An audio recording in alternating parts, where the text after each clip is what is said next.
अगर बोर्ड देखेंगे पीछे किसान आंदोलन के समर्थन में लैटरल एंट्री और निजीकरण के खिलाफ, ये तीनों देखने में आपको अलग अलग लग रहा होगा, लेकिन बेसिकली ये अलग अलग है नहीं। अगर किसान कानून जो है, अगर कृषि कानून में पढ़ेंगे तो लैटरल एंट्री से उसका क्या रिश्ता है ये भी आपको दिख जाएगा। साथियों, व्यवसाय से शिक्षक को लंबा बोलने की आदत है, लेकिन बहुत संक्षेप में आज अपनी बात रखूंगा कि प्रधान जी ने जहां जहां अपना सर झुकाया उसी को चौपट कर दिया।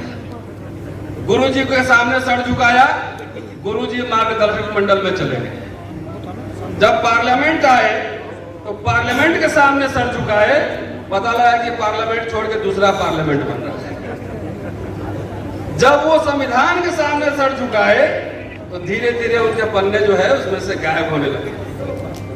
बोले कि भाई दलितों को मत मारो, मुझे मार लो।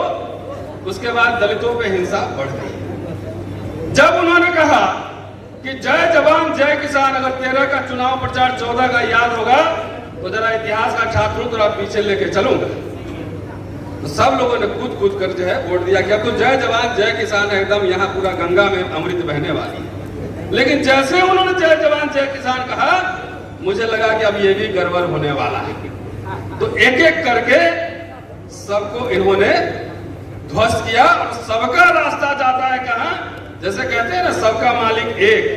ये सारे जो घटनाक्रम है, चाहे मुसलमानों को पीटना हो, दलितों को पीटना हो, लैटरल एंट्री हो, निजीकरण हो, चाहे किसान आंदोलन, ये सबका सूत्रधार एक ही है और इस सबका लाभ लेने वाला कुछ घराने ही भारत के। इसकी बात को अब हमारे किसान भाइयों को समझ लेना चाहिए और हम लोग भी समझ रहे हैं।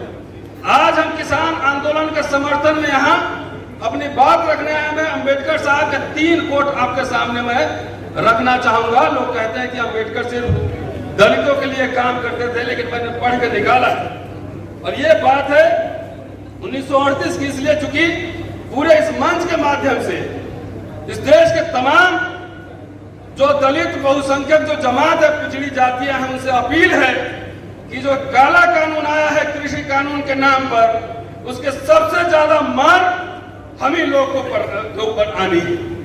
तो इसलिए ये आप न समझे, भ्रांति दूर कर दे कि अंबेडकर साहब सिर्फ दलितों के लिए लड़े थे। 1938 में बंबई प्रांत में एक बड़ा किसान रैली को उन्होंने आयोजित किया था और हजारों की संख्या में लोग आए थे। जो मांग उन्होंने सीएम के सामने प्री में कहते थे उस समय रखा था, वो मांग कुछ इस तरह से है।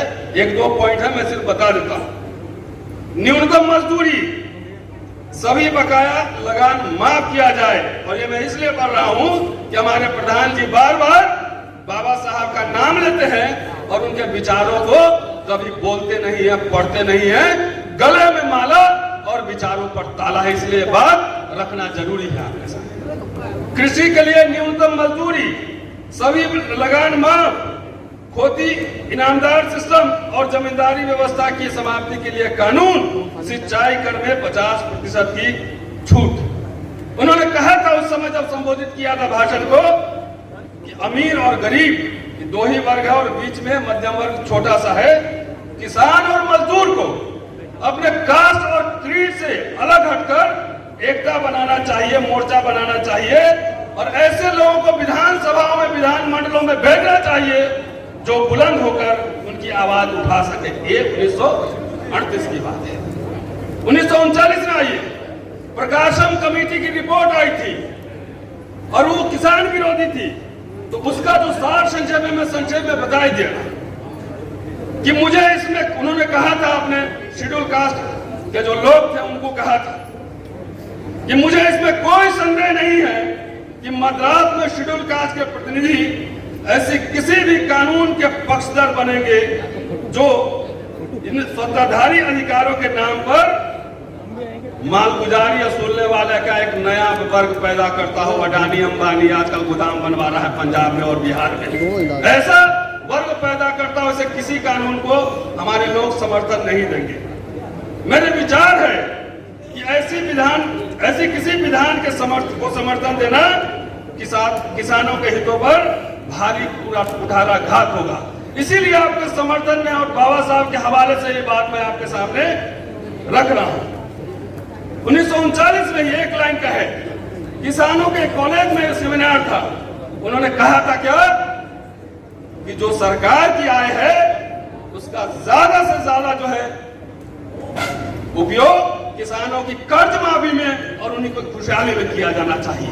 इसलिए साथियों, इस मंच के माध्यम से मेरी अपील है भारत के तमाम इंसाफ पसंद और खास तौर से दलितों से, भूमिहीन लोगों से कि इस काले कानून की मार आप पे सबसे ज्यादा पड़ने वाली है।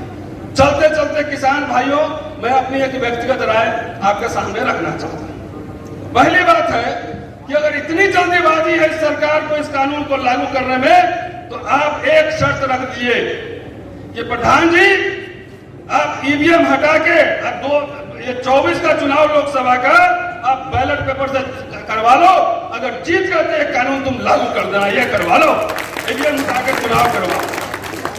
अंतिम बात साथी, ये कहते हैं, अब रामायण से थोड़ा कहानी भी सुना देता हूं कि हनुमान को अपनी ताकत का एहसास नहीं होता था, पहाड़ कैसे उठाए तो उसको ताकत का एहसास करवाते हैं कि आप कोई पौधा क्या पहाड़ उठा लेंगे। आप 3 कानून की बात कर रहे हैं, यह छोटी सी बात है। आप भारत के इतिहास देखिए, चुनाव चिन्ह देखिए, आपके नाम पर ही भारत में जो है हुकूमत किया गया है हुक्मरानों द्वारा। हल बैल, गाय बछड़ा, हलदर निशान, ये किसके लिए क्यों था? ये भारत किसानों का देश है और ऐसा चिन्ह रहेगा हमारे पास तो किसान वो हमें वोट देगा। तो आपके नाम पर भारत में हुक्म की गई है, हुकूमत की गई। इसलिए साथियों, अपील है कि अपनी ताकत को पहचानो और ये बोलो कि अगर हमारे नाम पे हुकूमत की जा सकती है तो ये पंचायत ये फैसला ले कि आने वाले चुनाव में इस भाजपा सरकार को, ये पूंजीपतियों की सरकार को उखाड़ फेंके। ये पढ़ लीजिए, क्या छोटी मांग की बात कर रहे हैं। वैसी सरकार जो सबके खिलाफ अत्याचार कर रही है, किसानों की बात नहीं। देश के सारे संसाधन, एयरपोर्ट, रेल, तमाम सार्वजनिक संस्थाएं, मैं यूनिवर्सिटी में पढ़ाता हूं, मुझे पता है क्या चल रहा है वहां। आपके बच्चों के लिए यूनिवर्सिटी ध्वस्त किए जा रहे हैं।